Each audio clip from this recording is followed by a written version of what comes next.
Slave Leia, or really Carrie Fisher, in this gold bikini sort of defined sexuality for a lot of us. I know There's a Friends episode about that. it was, and it's kind of like, it's weird how you sort of step into that world. Like, I mean, I feel like I dated women or that they reminded me of Princess Leia for most of my life. I'm married to a very beautiful brunette woman now. I've never had her fight a giant swamp monster like Jabba the Hutt. Ah! Well, not including me.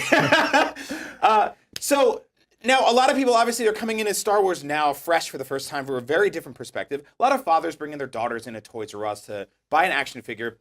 We've got Rey, who's one of the coolest, probably female protagonists that we've seen in Star Wars in a while. Very empowering, very awesome. She's got this cool bow staff and this sand gear, and she's out there rummaging, just looking for stuff to stay alive. She's a powerful figure. You know, like females are creative leads on Star Wars now. They're working on the games. Kathleen Kennedy is definitely working on the movies.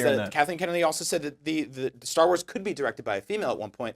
So that being said, she said a woman. A woman, yeah. A female. She didn't say a female.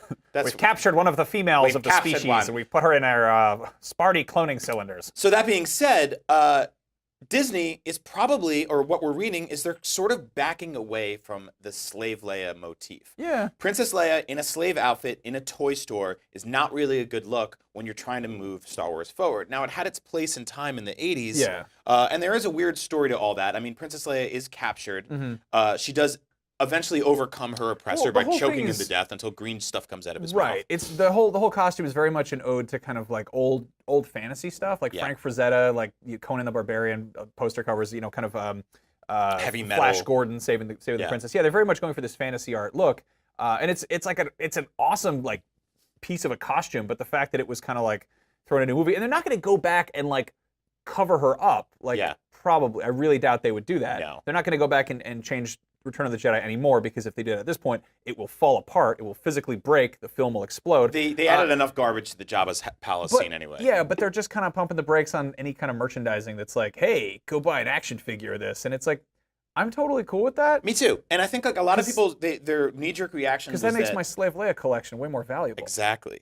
But a lot of people had a knee-jerk reaction that this was basically the PC police coming down on Star Wars and taking over and stuff like that. And I didn't really see it that way at all. I see it as like that was a place in time where that was a character that existed, and they're backing away from it, and that's okay. Like you said, they're not retroactively ruining the movies or changing them or anything like that. They're just pumping the brakes on the merchandise. It's been out there for decades. And this is official merchandise, mind you. You can still, I bet you, with the rise of 3D printing in like 5 years, be able to go on Etsy and search gold bikini, and you can buy a 3D printed gold bikini for someone to wear, presumably. You can go to any comic convention and buy dozens of like paintings and statues of Slave Leia, because people will still make that. This is just being like, hey, maybe it's kind of crass for people to walk into the Disney store with their daughters who are suddenly excited about BB-8 and Rey and all that, and be like, Daddy, what's that? I honestly, I don't think it's even the bikini attire, because it's like, in terms of Disney films, like The Little Mermaid's basically in a bikini and wearing a shell for the entire movie. Right. But it's because she's a slave. Like, that's the problem here. The chain around the neck is definitely. It's that word. Like, I have a Slave Leia action figure on my desk. And she has a chain around her neck that you can tie to this Jabba the Hutt's hand. To be fair, that's her weapon. Yeah, she does use it to kill Jabba the Hutt.